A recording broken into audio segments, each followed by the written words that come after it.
Okay. So, Adrian, thank you very much for joining us today. You're very welcome. Could you just start by introducing yourself, telling us where you're from? Yeah, my name is Adrian Fernandez Buffuna. I am from Spain. I was born in Seville, in the south of Spain, in Andalusia. And I'm the youngest of three. First was my sister, 5 years older than I am, and then my brother, 3 years older than I am, and then myself. From a middle-class family, and I believe I have a very happy childhood, like any children that grew up in the 80s. And can you tell us, so when did you decide to move to Scotland? Well, when I was 17 years old, I traveled with 3 friends. We did Interrail, which was very cheap at the time, so we were traveling. And for some reason, we were really attracted to anything to do with Gaelic, Celtic culture, so we decided to go to Scotland and Ireland for the whole month. Of course, traveling through France and England, but we spent most of the time in Scotland, and I really fell in love with Edinburgh. So I always thought I needed to go back and live for some time. About exactly 10 years later, I moved to Scotland, thinking I was going to stay maybe a year or a year and a half, and then I stayed for 18 years, since 1999. Great. And what were your initial experiences like in Scotland? Well, I guess it was all good, still good. That's why I'm still here. I love it. I like the life here. I had a romantic, the topics of Scotland. I was attracted to the landscape, which I still love. The countryside and how green everything it is. I'm from the south of Spain, and everything is brown or black. Right. Which is nice as well. Have different shades of brown. But here, seeing so much green and the trees seem so happy, and it's a different altogether. Also, I studied classics and medieval history at uni, so. That was another big attraction for Edinburgh, being such a old townish kind of medieval city. And then I have a big passion for rugby, and that's the other thing that clinched it for me. I thought, what a better place to go and live for a while. And what was your early social life like when you first moved here? Well, I moved here with my partner at the time, and we had a son as well. We still have, but biologically his son, but I raised him, so okay. I feel him like my own. He's called Adrian as well, by the way. And so we moved here, and the social life was the first few months none at all, and you start to know. You have your network of Spanish friends, who are the ones who introduce us to looking for a flat, or they let us stay with them for the first few days, and then you find your own space. And we kept them. But still, I started playing rugby here in a team, so my social life was pretty good actually. Training during the week, twice a week, and then playing on a Saturday. Right. And then keeping my Spanish friends, and also, depends on where you work, also workmates. Sure. And whereabouts were you playing rugby? It's a team called ELREC. Okay. It's socially, it's not a big team or anything like that. But we had fun, and it was a good period of my life. I played for at least 10 to 12 years there. So, I didn't play as a youngster. I was like kind of old, so it was a social team. Sure.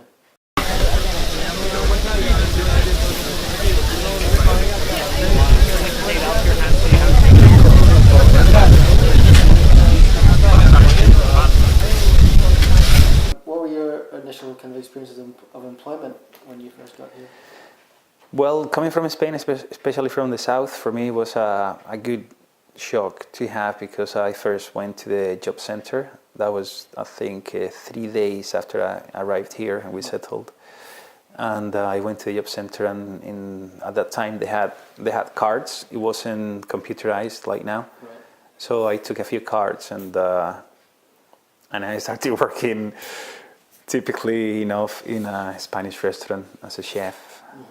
And I was there for 3 months, and then after those 3 months I worked in an after school club in a community center for over 5 years. Right. Okay.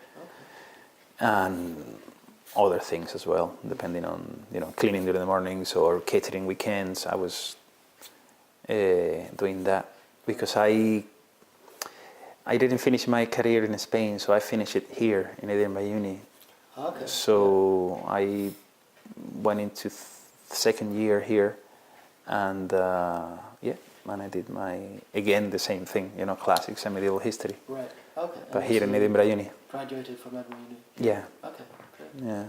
When you first, what were your thoughts? You said you had a kind of an interest in medieval history, and you studied that and Yeah. Celtic things. What were your thoughts on Scottish culture when you first arrived?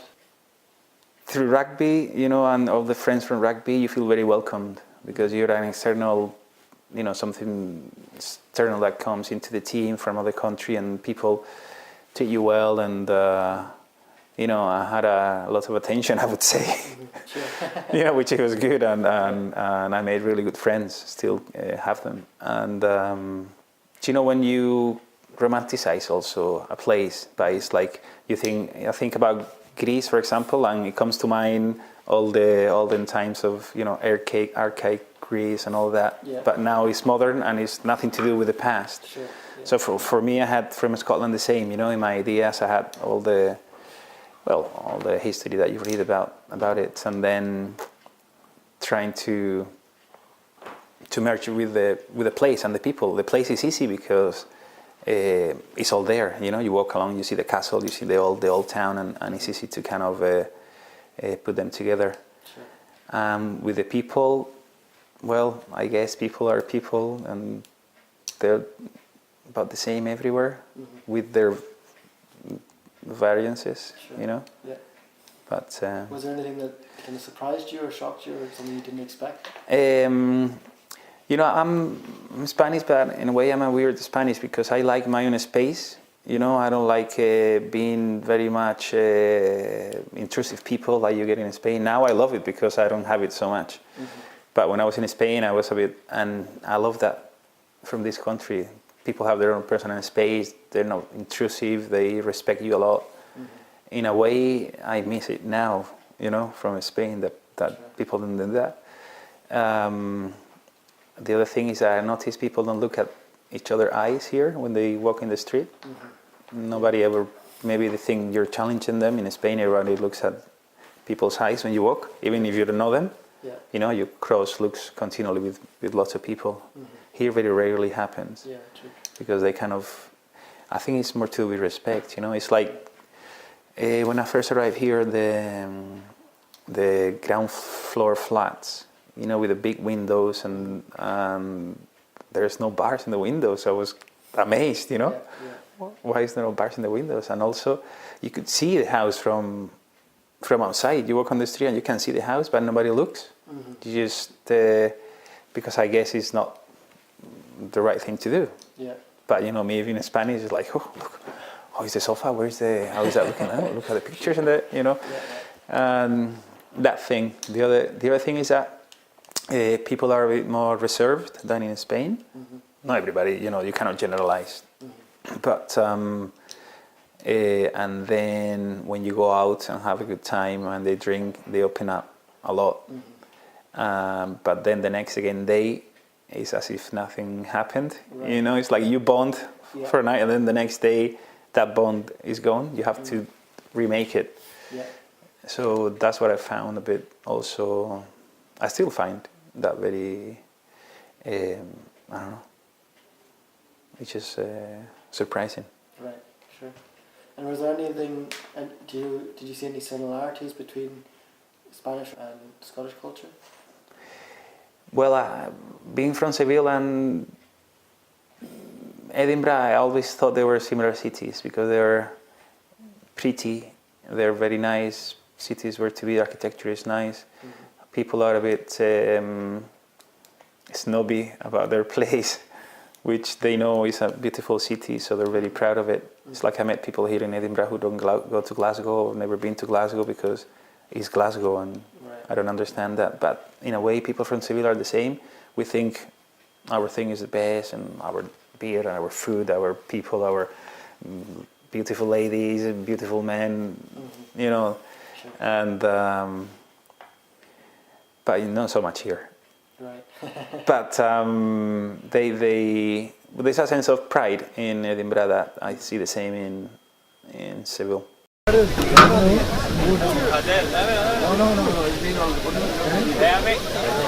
And did you, when you arrived, did you find anything particularly difficult? No, as I say, everything came really easily. And could you speak English before you arrived? I did. I spoke English, but it was like high school level. Right. And then I traveled. You know, I've been to USA a few times, and then Europe and London. But the first 3 months, I didn't open my mouth. I was just listening. I was shocked by the accent too. You know, I was like, I thought I knew English, but this is something different. But then after 3 months, you start coming out, speaking. And then I remember being at uni in a class, I was sitting down, and the first day I was sitting down taking notes that I thought, wow, I understand everything. But again, that was academic English. You know, I have a neighbor now in Musselburgh who I don't really understand when he talks. Right. But he just mumbles. He's an old man and mumbles a lot, but still, you know, after 18 years, I say yes half the time without knowing what I'm saying yes to. It's like, yes. So, but I love it. I love the different accents. And I think, well, in Spain the same, I really like them. But here in this country is more, it's like if the accent gives you more clues than in Spain, you know? You can tell backgrounds of people just by the way they talk. Sure. You work. I understand you work. You run a stall in Stockbridge and Grassmarket. I do. Can you tell us how you got into that? What inspired you? Well, I as I said when I first came here, I was working in a restaurant. Always been good at cooking. I think. Well, I believe. I believe. I would like to believe. And it became as an easy step for me working in kitchens, especially in Spanish restaurants first, and then I work in other different restaurants. But you know, working in hospitality is always hard, demanding, and not very sociable.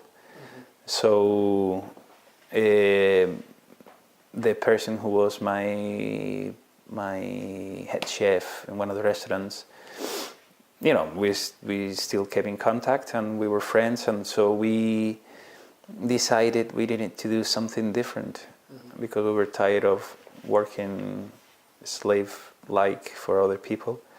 So we started setting up a small company working in.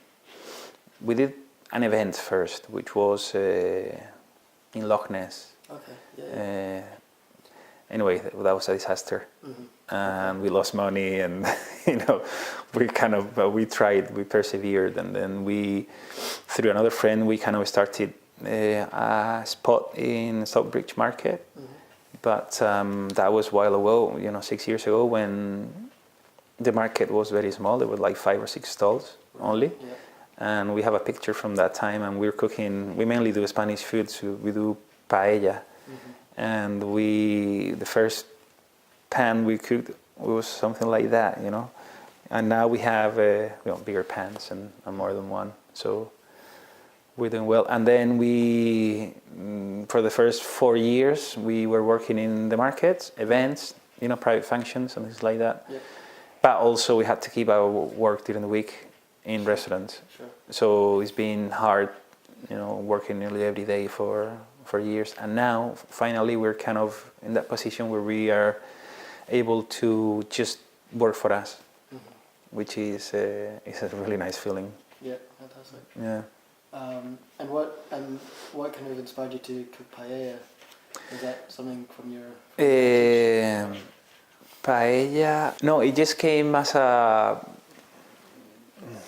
I don't know, like taking away things that didn't work and keeping the things that worked. Maybe at the time when we started, we were selling too many things. We were selling lots of delicatessen like chorizo, morcilla, asparagus from Navarra, rice from, I forgot the name, calasparra. Things, very determined things from different places of Spain. Yeah. And really nice serrano ham we used to cut by hand. But I think it was early in the markets to have that there. Now there's a few people selling that, and they do really well. Sure. So we had that, and then we had the paellas. And the paellas were working, and the other thing were not working, so we kind of stick to them. And yeah, now in Stockbridge we have 4 big paella pans on the go, and we do different types of paella. We do a vegan one for vegan people, obviously, and then mainly chicken and seafood paella as well. So Sounds lovely. yeah, for the vegan paella we just buy everything locally because the market has their own vendors who sell organic produce from their own land. So it's a very nice atmosphere as well. Yeah. Can you tell me kind of what you're kind of most proud of about that? Is the stall what you're most proud of, or? Do you mean in my life or just in working? I don't think I'm proud of anything to do with work, to be honest. Okay. Work is work. I mean, I like it, but as much as I like my personal life better. Sure. And is there something in your personal life that you're most proud of? Well, just doing well every day, Yeah. surviving. Yeah. No, but no, I'm really happy with my family. Great. We're very content here. We really like it, actually. And what's family life like now? Is it? Well, I have a lot of free time now, so I tend to do a lot of sports if I can. I moved to Musselburgh a couple of years ago. Just picking up my girl from school, and doing any activities. Like yesterday she had violin and then she had trampoline. I went to the gym while she was in trampoline, then go home, get dinner ready. Nothing major, but it's just, the simple pleasures of life, Great. Yeah. And do you still engage with family and close friends from both Spain and from Scotland now? Yeah, of course. I mean, I was in Spain about 3 weeks ago. We were, the 3 of us were in Spain and with my parents' house, and my sister is coming over in a couple of weeks. My parents are a bit too old now to travel that much, but we have a close family relationship as well. Great. We get on really well, which is important, I would say. And here, since I work weekends, I regret to say my Scottish friends are a bit neglected because that's when I used to see them every Saturday, and the game. Or now that I don't play, I would go and watch them. Well, I don't know any of the youngsters now that play for the team, but I still some of the old, folk they still go there. And I used to train as well and with them, even if we didn't play. But now I'm a bit unhooked. But yeah, then through the market we have not just Scottish. We have Scottish, English, French. Group of friends that work there, or they come every weekend to the market and we do things together. And can you tell me what aspects of Scotland do you think are most important to you? What kind of has kept you here over the years? Well, nature plays a big part. I really like it. I love it. Great. And do you get outside of Edinburgh much? Well, I've taken it recently. I'm doing kite surfing, so 2 days a week at least I go to Longniddry, Dunbar, Burnt Island, wherever is windy. Yeah, sure. So I'm getting around a lot now. Yeah. And with my business partner Gonzalo, we go mushroom picking a lot to different places in Scotland whenever we have a chance. Sure. And walking, and last time when we had the big snow about a few weeks ago, I went with my wife for a walk for maybe 5-6 hours on the snow, because for us is something that I don't think I've ever done before. Sure, it's like let's walk on the snow. This is amazing.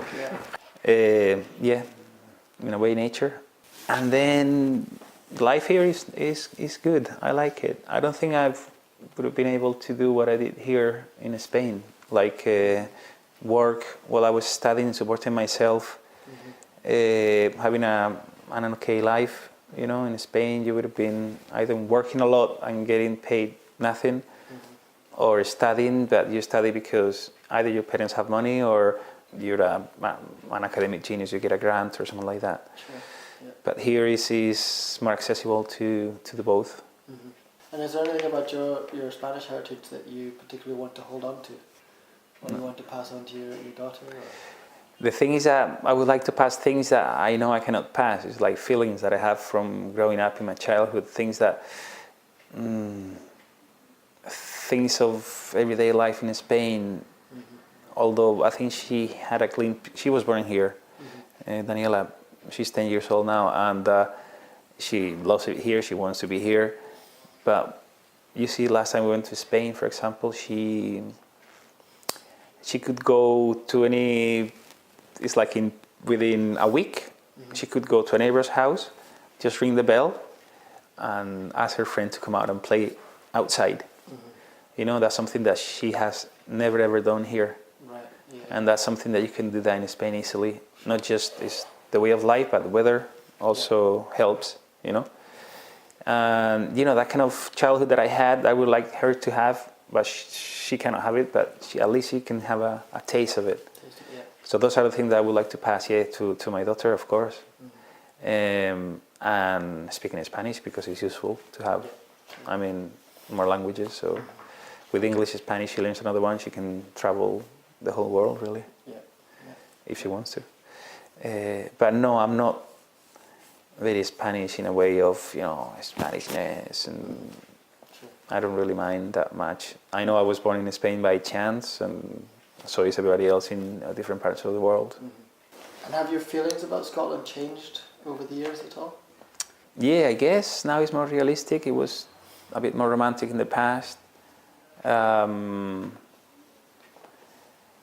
I always, will respect Scotland and have a love for it because I live here. It's a place where I spend almost now half of my life. But I noticed a change in the attitude of people towards me or people from outside since the Brexit started. The whole process. Sure. So things that I never felt before in the previous 15 years, Yeah. Now I think you do kind of tend to find people a bit more, I don't know, if before they didn't speak out, or now they're a bit more outspoken, or they just change their minds, I don't know. Or I find them now. But nothing major, just, people voicing their opinions about what they want or don't want about Scotland or UK to be. And is it in a negative way, or? Yeah. Yeah, negative. Okay. Yeah. And do you feel Scottish or part of Scottish society? I feel divided. I kind of, I sometimes I think, I've been here longer than some kids have been here. If you're 15 years old. And you're very Scottish, and you live in a Scottish family, but I've been here longer than them. But maybe what makes you to be Scottish is it to be born here, to have experiences here. I participate in the whole system. How everything works. So in a way, I have a right to be Scottish, but I don't think I feel Scottish nor Spanish. Right. I just feel somebody from somewhere else living here. But I couldn't really say. You know, if I had to answer for my daughter, she would say, you know, Scottish for sure. Okay. You know, me, I'm a bit more between two worlds, I would say. Sure. And was that a feeling that? But also because I don't know if the Scottish would like me, they would like me to be a Scottish. I would love to. Yeah. You know? Oh, yeah, absolutely. Yeah, and I guess everyone in Scotland will have different opinions about Yeah, that, and yeah. what makes you Scottish. Yeah. But I guess it's something that you feel in a way. Yeah, no, I feel strong connections to the land and to the people as well. You know. And was that a feeling that came on gradually, or did you feel that quite early on when you moved? I think always. Now I feel it for real. Before it was something that I would like to have, or something that I craved for, in a way. But I know about more now than when I first arrived here, of course. And do you think that, in a more sort of general aspect, do you think immigration has had a positive effect on Scotland? I think so. I think so. I think it brings richness to any place. You know, that you have different people. Also open up people's minds as well, to be a bit more tolerant. I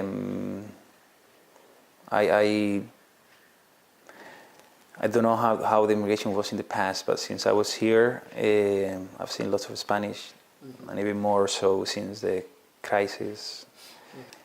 I really like it when I see, you know, or you talk to a Polish person, or from Hungary or Bulgaria, Greek, you know, Scottish, Irish. Through the team I also met lots of Australians and Kiwis as well, no, South Africans, and people I wouldn't have the chance to speak to about things if it wasn't because of this cultural kind of how do you say, pot, no? A melting pot. Yeah, melting pot that Edinburgh has become. Also, it's now it's very university orientated city, so you have lots of students, which is good for the money of the place and also for the same reason. So, I mean, I love food. So in terms of food, I tried food here that I haven't tried anywhere else before. Yeah. You know, different kinds of food, and then I think it's always good for a place to have people from everywhere. And that's all the questions. So thank you very much. You're very welcome. For the interview with us. That was great. It's a pleasure being here. Great.